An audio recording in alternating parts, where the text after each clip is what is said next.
Subscribe sekarang channel YouTube Novelas Kadina. Gratis. Bab 4956. Namun, tidak satupun dari staf ini yang mengira mereka akan menggunakan metode sederhana dan kasar ini untuk mencairkannya. Karena seluruh tubuh Duncan adalah gumpalan es minus 200 derajat. Air hangat di kolam akan membeku saat dia masuk, setelah mendingin dengan cepat.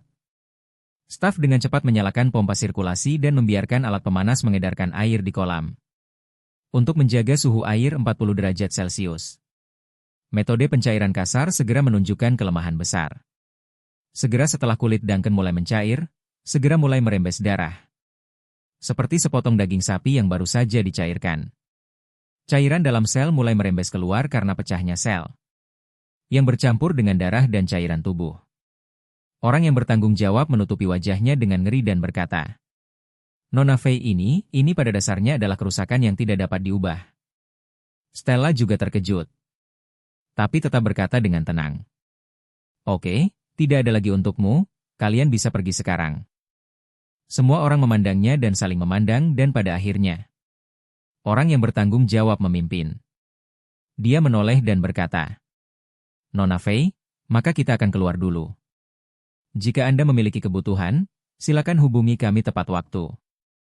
Stella mengangguk dan menyaksikan staf meninggalkan tempat kejadian satu persatu. Dia akan menelepon Charlie, tapi dia tidak mengira Charlie sudah keluar dari ruang tunggu. Dia memandang Duncan, yang berlumuran darah, dan berkata dengan gugup kepada Charlie. T.N. Wade. Situasi Tuan Lee mungkin tidak optimis. Charlie berkata ringan, jangan khawatir, selama otaknya baik-baik saja. Alasan mengapa Charlie dengan kasar meminta untuk mencairkan Duncan langsung dengan air hangat. Apakah dalam analisis akhir karena kemampuan perbaikan sembarangan dari pil reshaping? Untuk reshaping pil, dari semua organ dan jaringan tubuh manusia. Hanya otak dan memori di otak yang tidak bisa diperbaiki, dan sisanya tidak masalah. Dan otak Duncan selalu dilindungi oleh energi spiritual Charlie.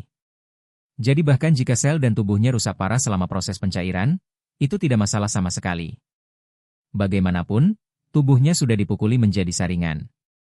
Bahkan jika ada lebih banyak kerusakan, itu tidak masalah. Dan itu akan langsung diserahkan ke reshaping pil untuk menyelesaikannya bersama. Jika bukan karena kekhawatiran bahwa seluruh pusat beku akan dipenuhi dengan bau daging rebus. Charlie ingin seseorang menggunakan 1000000000000000000 derajat air mendidih untuk mencairkannya dengan cepat. Tidak seperti sekarang, dia harus menunggu dengan sabar sampai Duncan mencair. Sekitar 1 jam kemudian, sirkulasi air hangat yang terus-menerus akhirnya membuat tubuh kaku Duncan sedikit demi sedikit menghangat. Stella mengingat sesuatu saat ini, dan berkata dengan cepat. T.N. Wade, darah di tubuh Duncan dikosongkan sebelum membeku. Dan semua itu diganti dengan solusi perlindungan kriogenik. Ini, akan ada pengaruhnya? Apakah saya perlu menyiapkan plasma yang sesuai terlebih dahulu?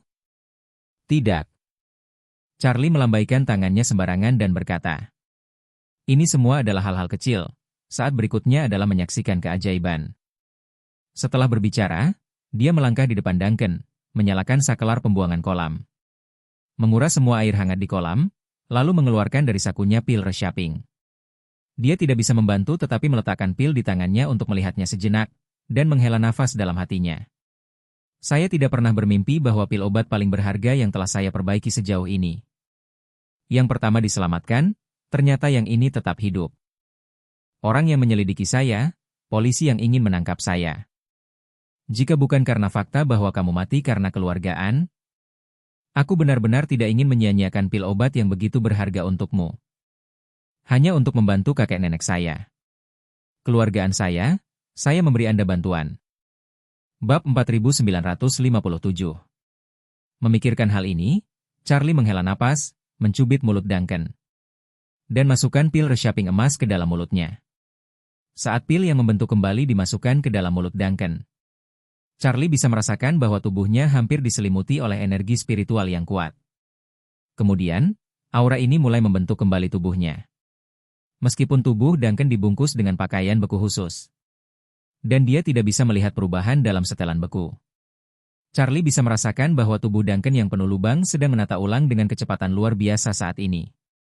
Organ pertama yang ditemukan Duncan adalah jantung. Jantungnya, yang hampir hancur, kini telah pulih sepenuhnya, dan kemudian mulai berdetak lagi. Namun, saat ini, tidak ada darah di pembuluh darah di tubuhnya. Dan semuanya digantikan oleh cairan krioprotektif. Namun, di bawah pengaruh pil reshaping, organ hematopoietik di tubuhnya mulai pulih satu persatu. Dan kemudian sejumlah besar darah segar terus diproduksi. Dan solusi perlindungan kriogenik asli langsung dibuang oleh tekanan darah segar dalam hidup. Kemudian, tubuhnya mulai memulihkan suhunya sendiri, dan pada saat yang sama, semua luka di permukaan tubuhnya mulai sembuh dalam waktu tercepat. Orang lain tidak bisa melihat perubahan Duncan, mereka hanya menemukan bahwa kulit mayat itu tampaknya telah berubah dari pucat menjadi sedikit berdarah. Tapi Charlie melihat semua perubahan di Duncan, dan tidak bisa menahan desahan dalam hatinya. Reshaping pil benar-benar layak untuk kata membentuk kembali, seperti gelas yang jatuh dari ketinggian dan pecah. Kalau saja kita merekatkan kembali setiap potongan kaca seperti apa adanya, maka ini tidak akan pernah bisa dianggap sebagai reshaping. Hanya jika itu benar-benar dipulihkan seperti sebelum rusak. Kamu memiliki celah, dan tidak ada jejak, dapatkah itu dianggap sebagai reshaping? Bagian yang rusak dapat diperbaiki untukmu, dan bagian yang hilang dapat ditumbuhkan kembali untukmu. Obat semacam ini benar-benar sombong. Pada saat ini, organ tubuh, anggota badan, dan bahkan darah Duncan telah kembali ke tingkat kesehatan yang lengkap. Saat darah terus mengisi sampai mencapai volume darah normal, detak jantungnya menjadi lebih kuat dan lebih kuat. Pada saat yang sama, ia secara bertahap mendapatkan kembali kemampuan untuk bernapas sendiri. Orang lain telah bisa melihat naik turunnya dadanya dengan mata telanjang. Seluruh tubuh Stella seperti mendapatkan 5 tepukan guntur, dan dia berkata dengan ngeri. T.N. Wade. Lee. Duncan benar-benar hidup? Charlie mengangguk dan berkata dengan ringan, hampir juga sudah waktunya dia bangun. Begitu dia selesai berbicara, Duncan perlahan membuka matanya. Stella mundur selangkah tanpa sadar saat ini, jantungnya masih berpacu seperti 1000 kuda. Meskipun dia menduga Charlie pasti punya cara untuk menyelamatkan Duncan. Dia tidak menyangka Duncan bisa bangun dalam waktu sesingkat itu hanya dengan 1 pil. Orang ini tinggal di suhu rendah hampir minus 200 derajat selama beberapa hari. Belum lagi menyadarkannya, butuh beberapa jam untuk mencairkannya. Dan dia bahkan mengatakan bahwa dia masih hidup jika dia selamat. Orvel merasa lebih terkejut. Dia tidak bisa membantu tetapi berseru dan berseru. Sial, hidup? Dia adalah gundukan es besar barusan, sekarang sangat hidup? Duncan masih melanjutkan saat ini. Dia berkedip karena saraf optiknya tidak bisa segera beradaptasi dengan cahaya yang kuat saat ini. Matanya hanya terasa putih, dan dia tidak bisa melihat apapun dengan jelas. Bagi Duncan, itu seperti mimpi yang tidak pernah berakhir. Jika Anda memberitahu dia bahwa dia telah memiliki mimpi ini selama 100 tahun, dia tidak akan ragu, karena mimpi itu terlalu panjang. Dalam mimpi ini, kesadarannya menjadi semakin kacau. Bab 4958. Duncan semakin merasa seolah-olah dia telah jatuh ke dunia yang dibingkai dalam film Inception. Jatuh terus-menerus dalam banyak mimpi, dan semakin dia jatuh, semakin jauh dia dari bangun. Selain itu, semakin Anda jatuh, semakin kabur rasa waktu. Seolah-olah sumbu waktu terus berkembang, sehari dalam keadaan koma, di bawah perasaan kacau itu. Sepertinya bukan lagi sehari, bukan hanya setahun, tapi seabad atau bahkan lebih lama lagi.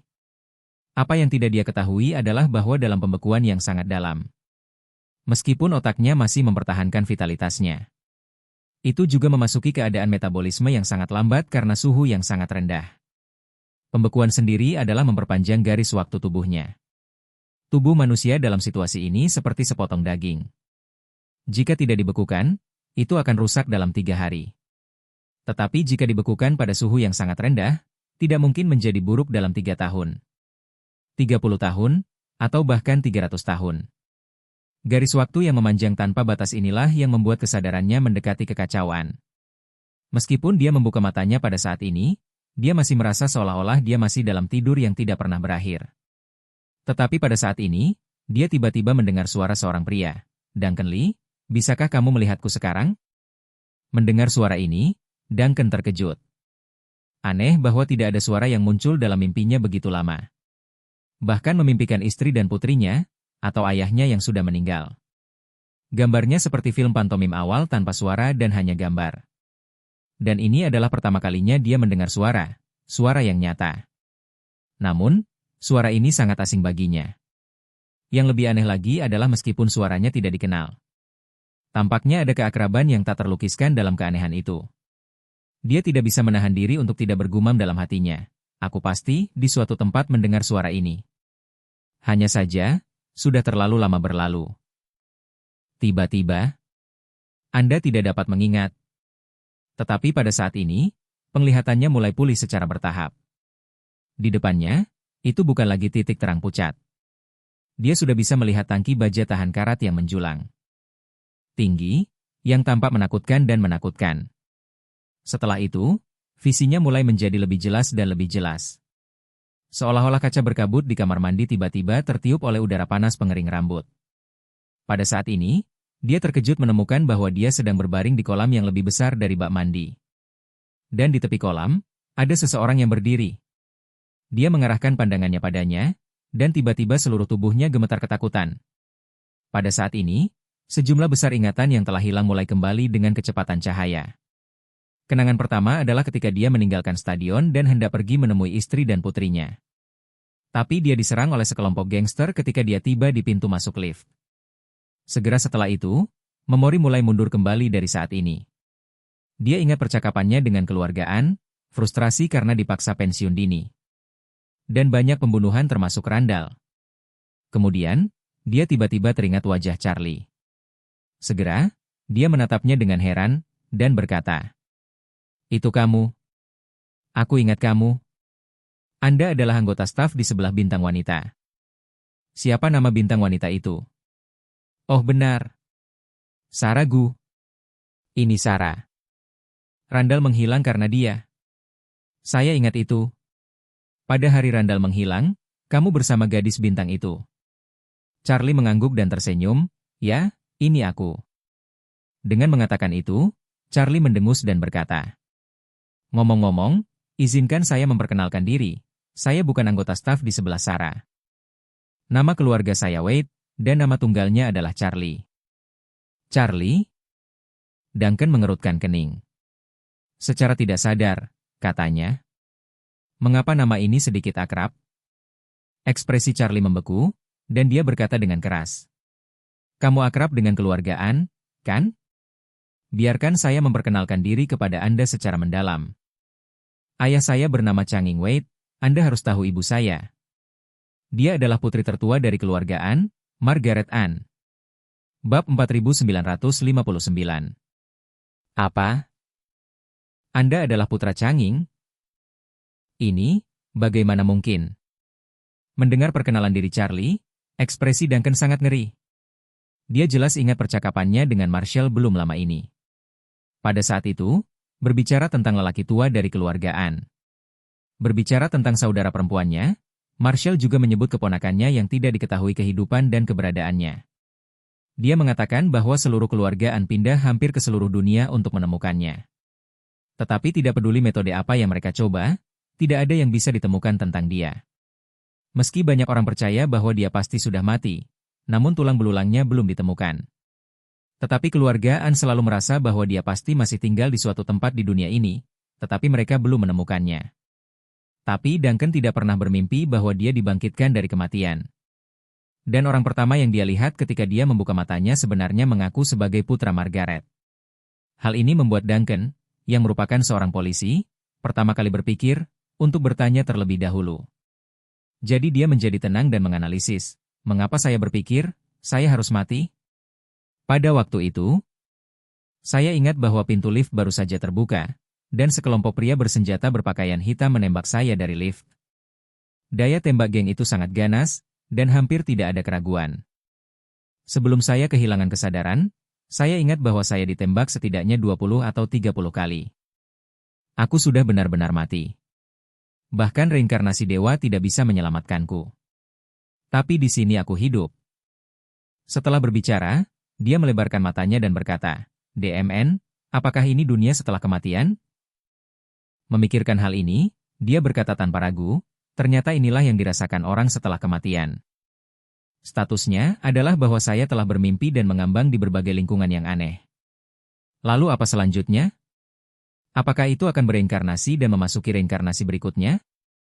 Charlie tidak bisa menahan senyum, dan berkata, saya pikir Anda semua adalah petugas polisi yang materialistis. Tapi saya tidak menyangka Anda, seorang detektif terkenal, memiliki ide bodoh seperti itu.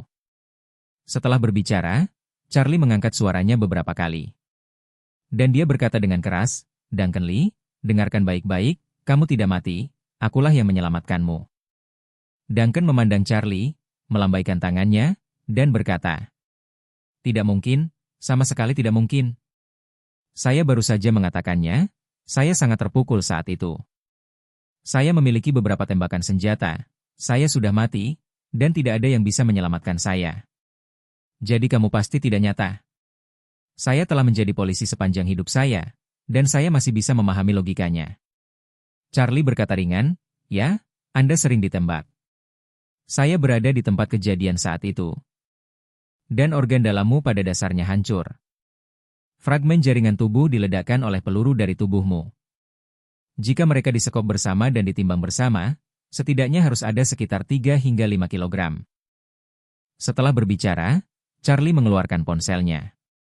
Dia menemukan foto yang dia ambil dengan tangan dari folder tersembunyi, menyerahkannya kepada Duncan, dan berkata dengan ringan. Lihat, ini penampilanmu saat itu. Duncan mengambil telepon dengan gugup, menunduk, dan terkejut melihat foto dirinya. Dia telah menangani kasus selama bertahun-tahun, dan dia telah menemukan banyak mayat yang meninggal secara tragis. Tapi dia adalah satu-satunya yang bisa dipukuli menjadi saringan dengan begitu banyak senjata dalam jarak dekat ini. Melihat foto itu, dia bahkan lebih bingung, dan berkata, DMN, aku sudah menjadi burung seperti itu. Anda memberitahu saya sekarang, saya belum mati. Apa menurutmu aku begitu bodoh? Charlie menunjuk ke foto dan menatap wajahnya yang mati dan berkata, ayo, lihat lebih dekat wajahmu, apakah kamu melihat sesuatu yang aneh? Duncan menunduk, melihat kematiannya yang tragis penuh dengan rasa sakit dan keengganan. Dia berkata, apa yang aneh tentang ini? Apakah Anda mencoba bertanya kepada saya mengapa saya tidak mau? Lalu, sebelum Charlie bisa menjawab, Duncan berkata dengan marah, tentu saja, aku tidak berdamai. Saya baru tahu tentang putri saya yang sedang hamil. Aku baru saja akan kembali dan bersenang-senang dengan mereka. Tapi, saya terbunuh bahkan sebelum saya keluar dari stadion. Jika itu kamu, apakah kamu bersedia? Bab 4960. Charlie menggelengkan kepalanya dan tersenyum, dan berkata, apa yang saya ingin Anda lihat adalah bahwa meskipun tubuh Anda dipukuli menjadi saringan, kepalamu beruntung tidak terkena peluru. Jika peluru mengenai tengkorak Anda pada waktu itu, pukul otak Anda, maka Anda akan benar-benar mati. Duncan memandang Charlie dengan wajah bingung. Apa maksudmu? Charlie menunjuk ke tangki beku yang menjulang tinggi, dan tersenyum ringan. Perhatikan baik-baik tangki stainless steel di sekitar Anda. Ini khusus digunakan untuk pembekuan tubuh manusia, di sini Anda harus fokus pada nomor 7. Karena sebelum kamu bangun, kamu telah dibekukan di tangki ini. Duncan dikelilingi oleh banyak orang. Melihat tangki stainless steel dia terkejut dan tidak bisa berkata-kata. Dia bertanya dengan kosong, beku? Apa artinya? Charlie tersenyum dan berkata, pertama-tama, Anda beruntung. Ketika Anda diserang, ada begitu banyak orang di sisi lain. Dan tidak ada dari mereka yang menembakmu di kepala, jadi otakmu selamat. Mengatakan bahwa Charlie menunjuk Stella di belakangnya, dan berkata, kedua, Anda harus berterima kasih kepada Nona Faye, jika bukan karena dia membawa Anda ke sini. Ke pusat pembekuan keluarga Faye, tubuhmu mungkin sudah membusuk. Duncan memperhatikan bahwa sebenarnya ada beberapa orang yang berdiri di belakang Charlie. Dan salah satunya adalah Stella Faye dari keluarga Faye. Hei! Duncan tiba-tiba tersentak, menatap Charlie tercengang, dan bertanya. Tapi ini tidak cukup untuk membuatku bertahan, kan? Dari sudut pandang ilmiah, cedera saya tidak ada obatnya. Terlebih lagi, saya belum pernah mendengar tentang ini. Komunitas ilmiah dapat mencairkan orang yang membeku dan membangunkannya secara normal. Semua yang mati dibekukan dulu, dan apakah bisa dicairkan atau tidak akan dibahas nanti. Dia tiba-tiba menyadari, oh saya mengerti. Aku menemukannya kali ini.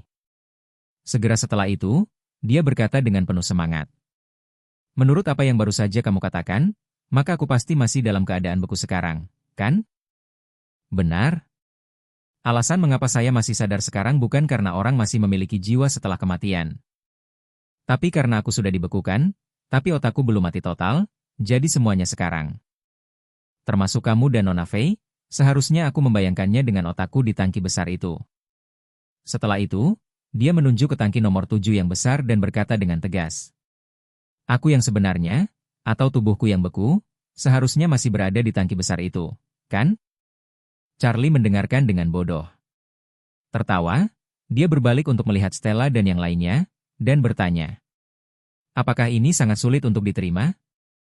Setelah berbicara banyak, dia masih tidak bisa membedakan antara fantasi dan kenyataan. Tanpa diduga, semua orang tampak kosong tetapi tegas. Mengangguk lagi dan lagi. Orvel bergumam, Tuan Wade? Jika itu aku mungkin tidak sebagus dia. Kata-kata orang ini agak logis, dia seharusnya lebih pintar dariku. Sebagai pengamat, mereka semua merasa bahwa kejadian ini benar-benar luar biasa. Sebagai pengamat, mereka tidak bisa menerima semua ini dalam waktu sesingkat itu, apalagi sebagai pihak yang terlibat. Melihat ekspresi mengejutkan semua orang, Charlie berbalik tanpa daya, menatap Duncan, dan berkata dengan ringan. Duncan, kalau mau bicara sains, bicaralah dari sudut pandang ilmiah.